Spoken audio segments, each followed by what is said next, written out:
The psychology of narcissists in relationships often isn't obvious at first. In fact, it can start like a relationship that feels unusually strong, unusually fast, and unusually certain. Early on, they may come across as confident, attentive, and emotionally tuned in. The compliments can be intense and specific. The connection can feel immediate. You might hear language that implies certainty. "I've never felt this way. You're different. This is real." And it can create a sense of safety before real trust has had time to form.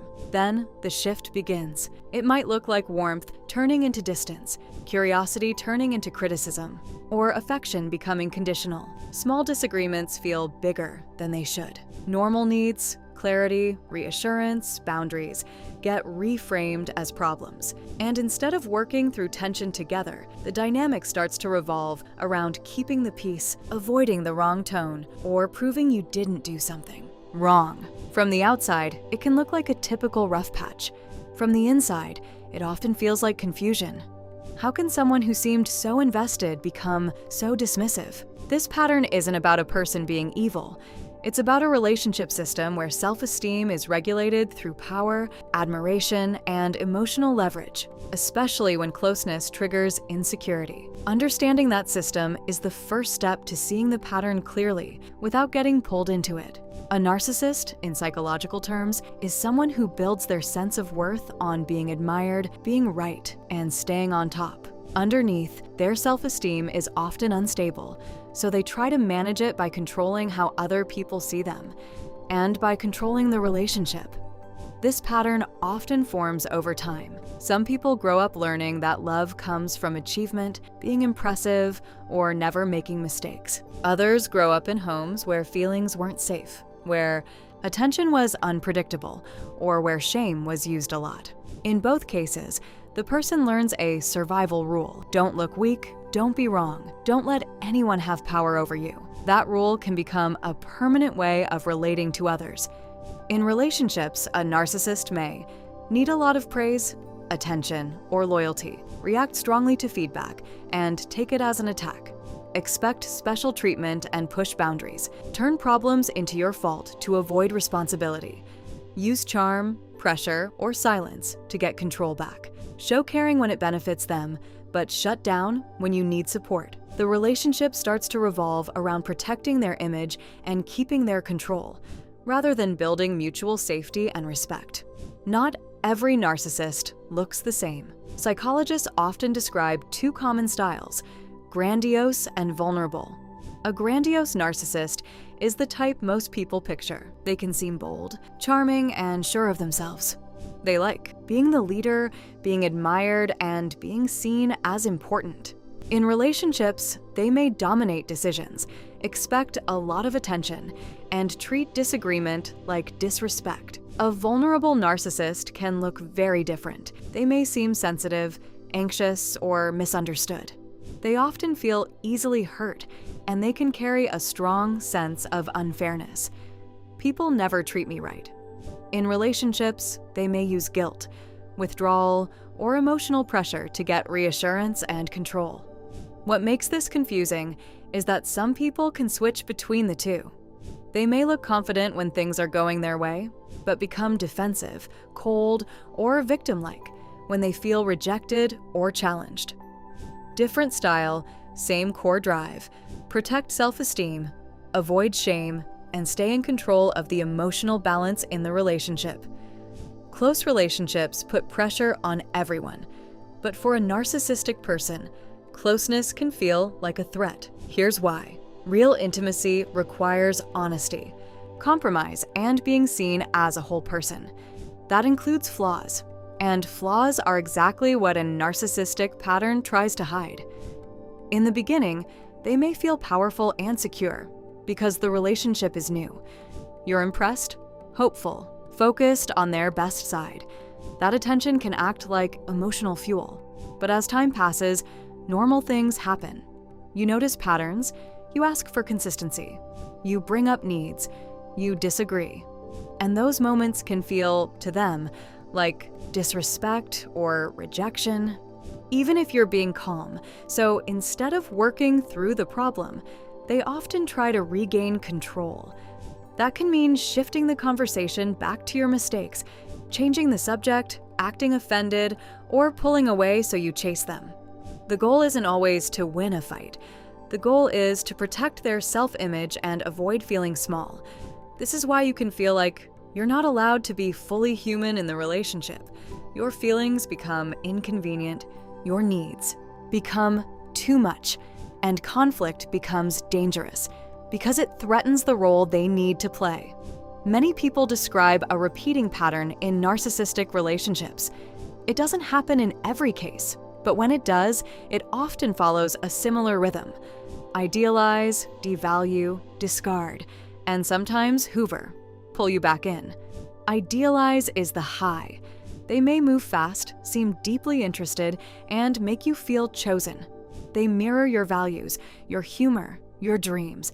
It can feel like you've finally met someone who really sees you, and because it feels so strong, you invest quickly. Then comes devalue. The same person who praised you now starts correcting you, criticizing you, or acting like you're disappointing them. The warmth becomes inconsistent. They may keep you off balance with mixed signals. Affectionate one day, cold the next. You start working harder to get back to the version you first met. Discard can look like a sudden breakup, emotional abandonment, cheating, or replacing you quickly. Sometimes it's not a full breakup, just a message that says, "You don't matter as much anymore." And then there's hoovering, reaching out again when they want attention, comfort, or control back. They may apologize, act nostalgic, or promise change, just enough to reopen the door. This cycle can be powerful because it trains your brain to chase relief. You're not only grieving the relationship, you're chasing the first version of them, hoping it comes back for good. In narcissistic relationships, control doesn't always look like shouting or obvious threats. Often, it looks like small moves that slowly shift the power balance until you're doing more and more emotional work just to keep things stable.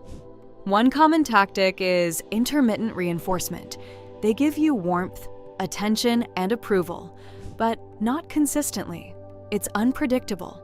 And that unpredictability can make you try harder because your brain starts chasing the good moments, like proof the relationship is still real. Another tactic is blame shifting. When you bring up a problem, the focus quickly turns to your tone, your timing, your issues, or your past. The original topic gets lost, and you end up defending yourself instead of being heard. You may also see reality twisting, where they deny things they said, minimize what happened, or act confused about your memory. Even if it's subtle, it can create self-doubt. Maybe I am overreacting. Then there's triangulation, pulling a third person into the emotional space. That can be an ex, a friend, a coworker, or even a vague other people they compare you to. The point is to create insecurity and competition, so you work harder to earn your place. And finally, there's punishment without discussion, silence, distance, coldness, or withdrawal after you set a boundary. The message is, if you don't play along, connection gets removed. Taken together, these tactics can make the relationship feel like a test you're always studying for, where the rules change, the grading is harsh, and the goal is never mutual understanding. The goal is keeping control in their hands. Over time, narcissistic relationship patterns don't just hurt your feelings. They can change how you think, how you trust yourself, and how safe you feel in your own body. At first, you may become more careful. You watch your words. You plan conversations. You try to bring things up the right way, so it won't turn into a fight. That's how hypervigilance starts. Your nervous system learns that small moments can suddenly become tense, so it stays on alert. Then, self-doubt grows. When your reality keeps getting challenged, your intentions questioned, your memory minimized, your needs called too much, you can start second-guessing basic things. Am I being unfair? Am I too sensitive? Did I cause this? Many partners also get stuck in a push-pull bond. When the relationship flips between warmth and coldness, your brain can attach even harder because relief feels like love. You're not only trying to be loved, you're trying to end the discomfort. That's one reason leaving can feel confusing and painful, even when you know the relationship is unhealthy. Slowly, your world can shrink. You stop sharing. You stop asking. You stop trusting your reactions. And that's the erosion. You become smaller, so the relationship can stay intact. A long-term relationship with someone who has narcissistic personality disorder can slowly damage your mental health. Because affection and conflict can feel unpredictable, many partners develop constant anxiety and become hyper-alert to mood changes. Over time, sleep can suffer, and stress can turn into exhaustion. When your feelings are dismissed and your reality is questioned, self-doubt grows and your confidence shrinks. Many people also experience depression-like numbness or trauma symptoms. Protection starts with boundaries, not explanations.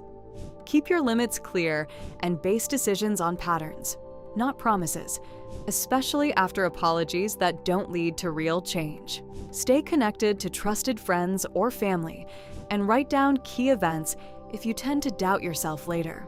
If you leave, plan support and reduce contact when possible. Healing is rebuilding self-trust, calming your nervous system, grieving what you hoped it would be, and relearning that healthy love feels steady, safe, and mutual.